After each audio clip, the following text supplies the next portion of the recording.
Introduction: The Tao. History of Taoism in China. There was something formless yet complete that existed before heaven and earth, without sound, without substance, depending on nothing, unchanging, all pervading, unfailing. One may think of it as the mother of all things under heaven. Its true name I do not know.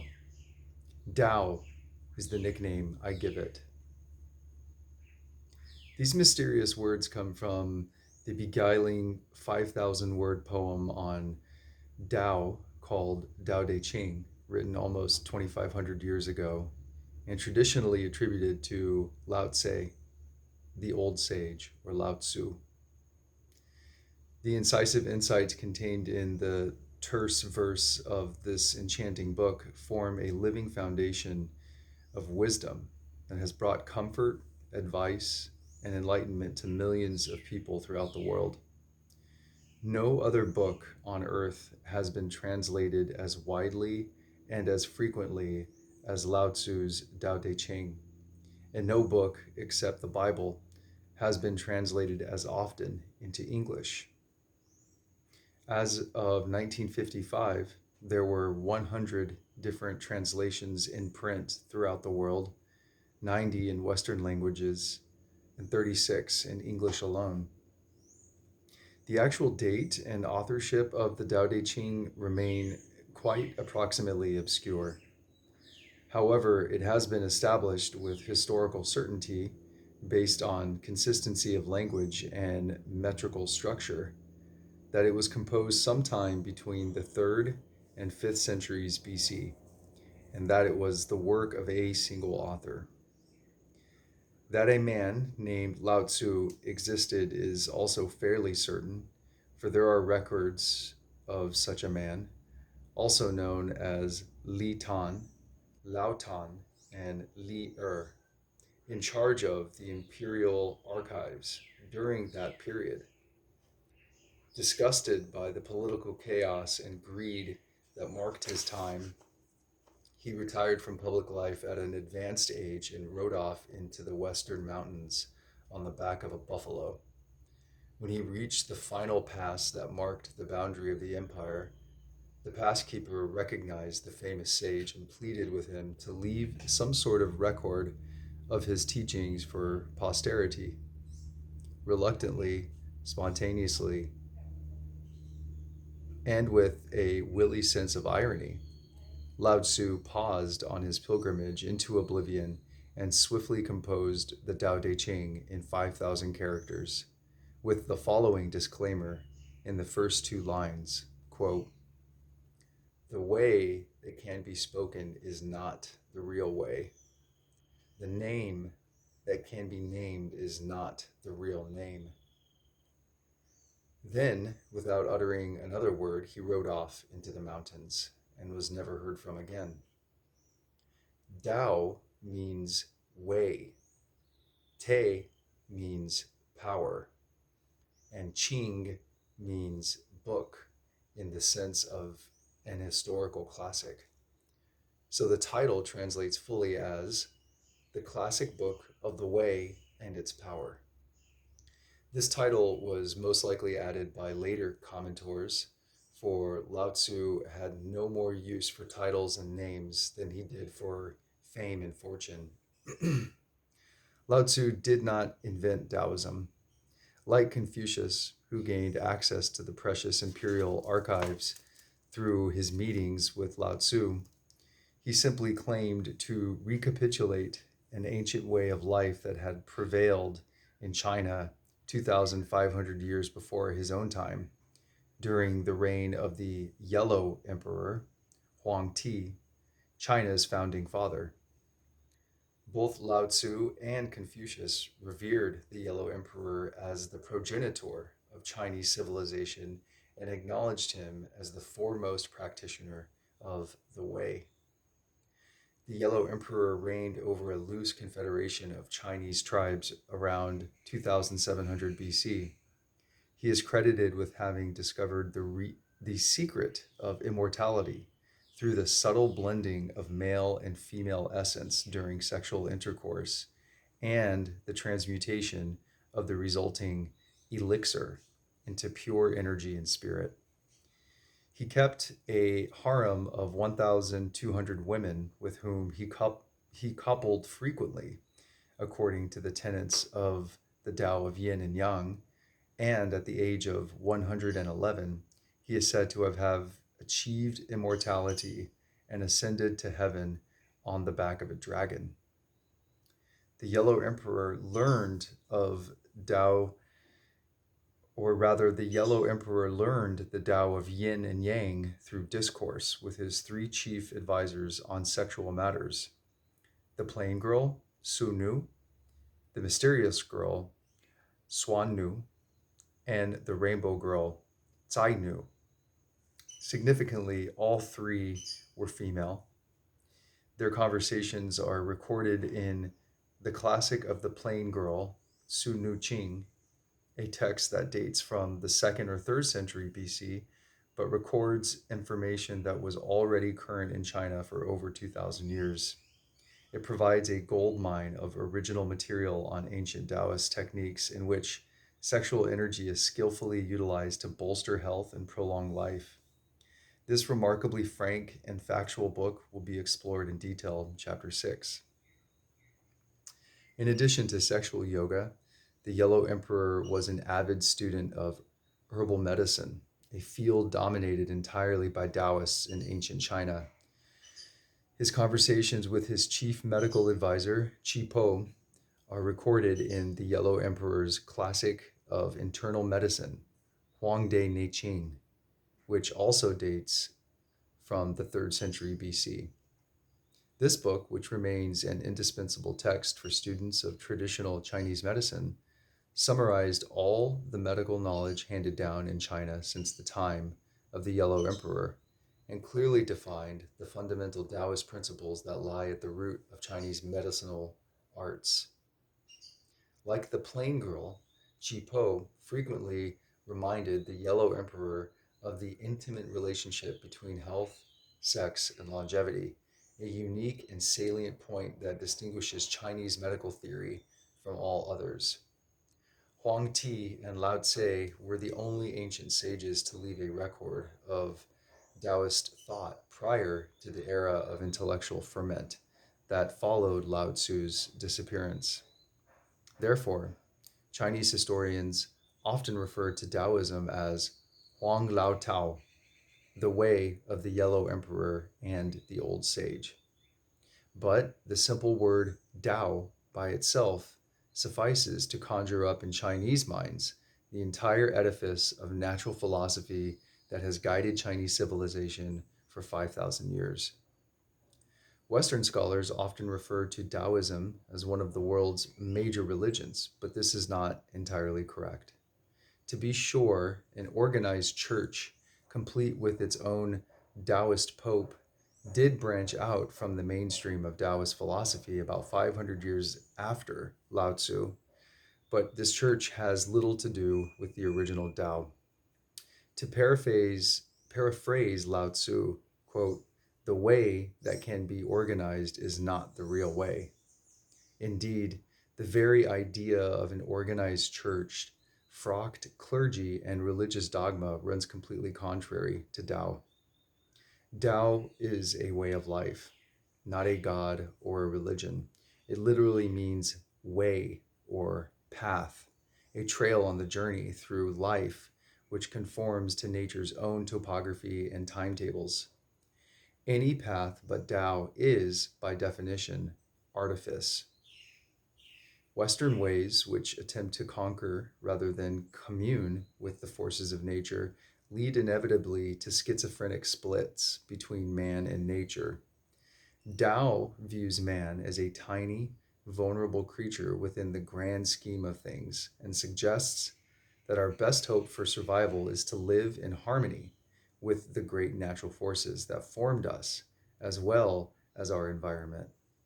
To go against Tao is like trying to swim upstream against a strong current.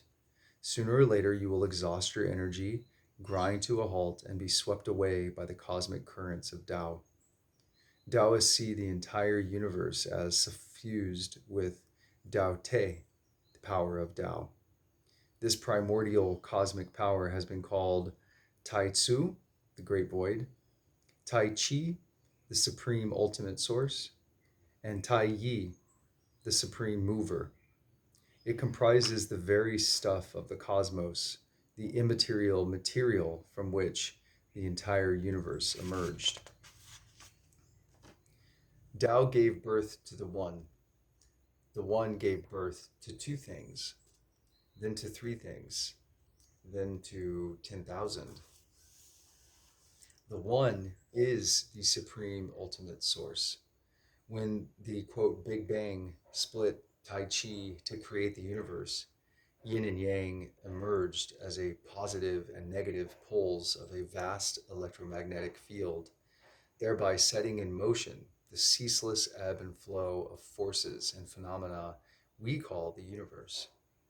The three things are the three treasures discussed below. From the one, two, and three evolved all the myriad plants, animals, and objects of the universe. Western religious purpose or Western religions propose the notion of a supreme being who rules the universe from his throne in heaven, and they refer to him as God with a capital G to underline his omnipotence. The focus of all Western religions is the afterlife, and most believers manifest a morbid concern with the fate of their souls after death. As such, Western religions are idealistic rather than practical, more concerned with the next world than this one. Taoists, on the other hand, speak not of a supreme but or not of a supreme being, but of a supreme state of being, a sublime state that lies deeply locked within every human being and can be reached only through the greatest personal effort and self discipline. This state of being, commonly referred to in English translation as enlightenment, is as revered in the East as notions of God are in the West, and forms part of every human being's innermost potential. One of the most distinctive features of philosophical Taoism is what the great sinologist and translator Arthur Waley termed as lyrical acceptance of death. Taoists regard birth and death as transitions from one realm of existence to another, rather than an absolute beginnings or endings. As Lao Tzu's greatest disciple, Changxi, told his students, quote, "How do I know that in clinging to this life, I'm not merely clinging to a dream and delaying my entry into the real world?" Quote. Although the Taoist sage tends to live a long and healthy life in this world, precisely because he patterns himself on nature, he also faces death without fear or regret, because death too is natural. Taoism is concerned primarily with life on earth. It unequivocally equates physical and mental health and insists that only a strong, healthy body can house a strong, healthy spirit, which is why Tao focuses so strongly on health and longevity. According to Tao, we reap what we sow within our own lifetimes. Therefore, Tao provides the seeds of wisdom we need to cultivate health and longevity in the fertile garden of life. And those who till the soil of Tao with daily practice and self-discipline will surely harvest these luscious fruits. Tao maps a path between heaven and earth, but man must walk it on his own power. Unlike Western religions, which offer salvation in exchange for faith alone, the gates of Tao open only to those who really work hard to cultivate the way. Tao cannot be petitioned in prayer, but it can be utilized in practice, and those who learn to harness its power will find that it is inexhaustible. The prime importance of Taoism of practice over time, experience over erudition cannot be overstated. Halfway measures never suffice. One must go all the way. Dualistic Western philosophy splits the spiritual and physical realms into two hostile and mutually exclusive spheres and attaches superior value to the former. Taoism regards the physical and spiritual as indivisible, yet indistinctly different aspects of the same reality, with the body serving as the root for the blossom of the mind. A plant can live without its blossoms, but not without its roots. And so it is with people. A person who has lost his mind can still live a long time, but if he loses his heart, lungs, or liver, he will die, regardless of how intelligent or spiritually enlightened he is. The essential Taoist approach to life is captured in the phrase Qing Jing Wu Wei, literally sitting still and doing nothing. Doing nothing doesn't mean sitting around all day like a lump on a log, but rather doing only those things that really need to be done and doing them in a way that does not run counter to the natural order of Tao and the patterned flow of cosmic forces. It means engaging only in spontaneous, unpremeditated activity, doing things purely for their own sake rather than for ulterior motives, and living in harmony with rather than trying to conquer nature. Perhaps most importantly, Wu Wei means knowing when to stop rather than overdoing things and knowing when to refrain entirely from inappropriate action. As Lao Tzu put the point, when your work is done, then withdraw. That is the way of heaven. As for sitting still, this is the actual Chinese term for meditation. The word meditation confuses or scares many Westerners because it implies meditating on some profound but perpetually obscure idea that is never quite defined in anyone's satisfaction. In Buddhist and Taoist tradition, however, the non activity of meditation involves a conscious effort to completely empty the mind rather than fill it with intellectual profundities. This sort of meditation is both relaxing and highly invigorating, for it dredges from the mind the incessant internal chatter that burdens and belabors the spirit during normal activity. The resulting calm and mental clarity permit all sorts of spontaneous, intuitive insights on Tao. Taoism remains one of the richest and certainly the oldest ongoing philosophical tradition in the world. A colorful, eclectic philosophy chock full of wisdom and humor, its history is cast with a delightful assortment of eccentric characters. With its unique blend of physical and mental regimens and its equal emphasis on theory and practice, Taoism has come to include such diverse elements as alchemy, deep breathing, calisthenics, sexual disciplines, herbal medicine, diet, heliotherapy, and much more.